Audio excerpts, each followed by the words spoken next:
Nah Bapak Ibu, kalau kita bandingkan dengan para sahabat, jauh ya kecerdasan kita itu nggak ada apa-apanya. Saya mengambilnya ke sini Pak, dengan para ulama ya. Kalau saya tadi bandingkan dengan Imam Asy-Syafi'i saja, bisa dibayangkan Pak, Imam Asy-Syafi'i itu ketika dalam perut kandungan ibunya kan ayahnya sudah meninggal. Jadi yang mendidik Imam Asy-Syafi'i adalah ibunya, cuma ayahnya. Jadi Bapak Ibu, dulu kenapa anak-anaknya menjadi anak-anak yang luar biasa cerdas, pinter begitu? Karena orang tua dulu sudah nggak mikirin lagi dunia begitu. Silakan Bapak Ibu baca sejarah. Ketika punya anak, yang ada dalam pikiran, bagaimana supaya anak saya menjadi ulama, orang cerdas, ulama begitu. Ternyata Imam Asy-Syafi'i ketika dalam kandungan ibunya, ayahnya meninggal.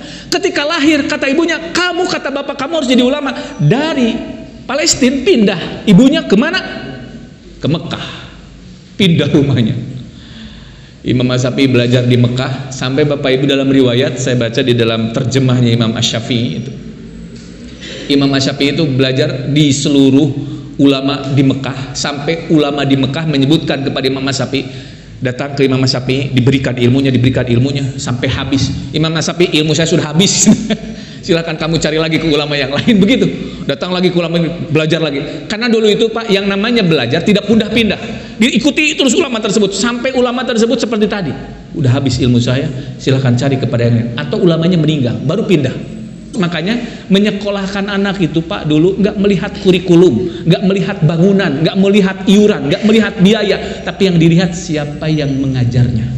Imam Asy-Syafi'i umur 7 tahun sudah hafal Al-Quran, belajar sampai umur 10 tahun di Mekah, sudah habis ulama di Mekah. Akhirnya kata ulama di Mekah, kalau kamu ingin belajar lagi ilmu, belajarlah ke ulama yang namanya Malik bin Anas. Di sana ada ulama di Madinah namanya Malik bin Anas, dan dia yang menyusun kitab Al-Muwatta. Diberikanlah kitab Al-Muwatta kepada Imam Asy-Syafi'i. Kemudian Imam Asy-Syafi'i berangkat dari Mekah ke Madinah untuk bertemu dengan Imam Malik, mau belajar. Umur 10 tahun berangkat. Perjalanan dari Mekah ke Madinah Pak, dulu itu belum ada mobil Pak, dulu itu boro-boro mobil, motor juga belum ada, baru ada kendaraan bermodal, unta gitu kan, kuda begitu. Jalan sekitar 7 hari Pak, membaca kitab Al-Muwatta sampai di Madinah ketemu dengan Imam Malik. Syekh, aku kesini mau belajar. Tahu apa kamu? Yang pertama, Imam Malik itu diantaranya memberikan wasiat, ittaqillah. Kalau kamu mau mencari ilmu, dasari takwa kepada Allah, bahwa ini ibadah. Begitu. Kemudian Imam Malik bertanya kepada Imam Asy-Syafi'i, tahu dari mana kamu tentang saya? Engkau adalah ulama yang telah menyusun kitab Al-Muwatta. Tahu dari mana kamu tentang kitab Al-Muwatta? Saya barusan ketika sampai di Madinah, saya hafal seluruh kitab Al-Muwatta. 7 hari perjalanan dari Mekah ke Madinah, dibaca, dihafal kitab Al-Muwatta. Jumlahnya 5.000 hadis lebih dihafal. 7 hari hafal kitab Al-Muwatta. Itu Imam Syafi'i. Makanya luar biasa. Umur 15 tahun Imam Asy-Syafi'i sudah diperbolehkan ngajar sama Imam Malik, membantu ngajar begitu. Jadi menunjukkan Imam Asy-Syafi'i orangnya cerdas, pintar. Imam Asy-Syafi'i, Imam Malik itu adalah gurunya Imam Asy-Syafi'i. Makanya sekarang menjadi madhab ya, madhab Malik dan madhab Syafi'i, karena memang di dalam fikihnya ada perbedaan. Tapi Pak, dulu mah para ulama berbeda pendapat bukan menjadi perselisihan dan pertengkaran. Imam Malik saja dengan Imam Asy-Syafi'i di dalam urusan rezeki kan berbeda pendapat, ya kan? Tentang hadis Rasul itu, bahwa burung saja sudah diberikan rezeki oleh Allah. Dia berangkat dalam kondisi lapar, pulang ke sarangnya dalam kondisi kenyang. Nah, tentang hadis itu Imam Malik dengan Imam Asy-Syafi'i beda pendapat. Makanya madhab menjadi beda madhab. Kata Imam Malik, lakukan apa yang sudah menjadi tugas kita, selanjutnya rezeki Allah yang mengatur. Jadi Bapak Ibu, rizki kata Imam Malik, kita diam di rumah rizki bisa datang.